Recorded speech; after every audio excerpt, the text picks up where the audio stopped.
दरम्यान आता यावर बीडच्या कारागृहात काहीही होऊ शकतं असं वक्तव्य केले सुरेश धस यांनी। बीडच्या तुरुंगात आरोपींना व्हीआयपी ट्रीटमेंट मिळते। तुरुंगात आकासाठी स्पेशल फोन आहे। यासोबतच आकासाठी तुरुंगात स्पेशल जेवण देखील मिळतं असा मोठा दावा सुरेश धस यांनी केलाय।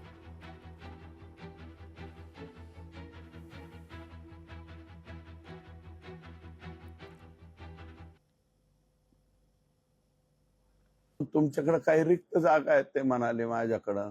रिक्त जागा भरण्याच्या बाबतीमध्ये त्यांनी अगोदर पाठपुरावा केला नाही का? आणि हे जे आरोपी आहेत काही व्हीआयपी ट्रीटमेंटच्या बाबतीमध्ये त्यांच्या बाबतीत तक्रार होते। टेलिफोन आतमध्ये पोहोच होतोय, स्वतंत्र जेवण जेवणाची थाळी त्यांना पुरवली जाते, अशा प्रकारच्या काही तक्रारी येत आहे। बीडच्या जेलमध्ये काही बी होऊ शकतं ना। बीडच्या जेलमध्ये माझी तर माहिती अशी आहे की त्या आकांना स्वतंत्र जेवण सुद्धा पुरवठा होतोय, इथपर्यंत माहिती माझ्याकडे आलेली आहे।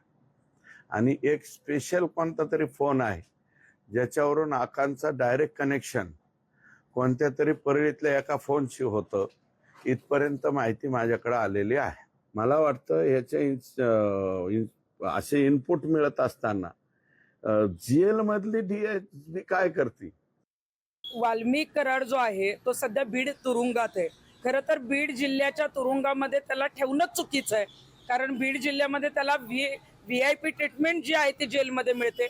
बीड जिल्ह्यातून अनेक आम्हाला फोन येतात की वाल्मिक कराडला तिथं फोन देण्यात येतो, अगदी जवळच्या लोकांबरोबर तो व्हिडिओ कॉलवर बोलतो, अशा पद्धतीचे व्हॉट्सअप कॉलवर जी आहे ती माहिती देणारे कॉल येतात। पण वाल्मिक कराड, सुदर्शन गुले आणि त्याच्या टोळीला व्हीआयपी ट्रीटमेंट दुसऱ्या जेलमध्ये देता येणार नाही, म्हणून त्यांना बीड कारागृहातच ठेवण्यात आलेलं आहे। मला वाटतं ज्या जेल प्रशासनाने निष्काळजीपणे हे हाताळलेलं आहे किंवा तिथं घडलेलं आहे, तर जेल प्रशासनाचे जे कोणी प्रमुख बीड जिल्ह्यात असतील त्यांची जी आहे ती तातडीने बदली करावी आणि चांगले अधिकारी तिथं आणावेत।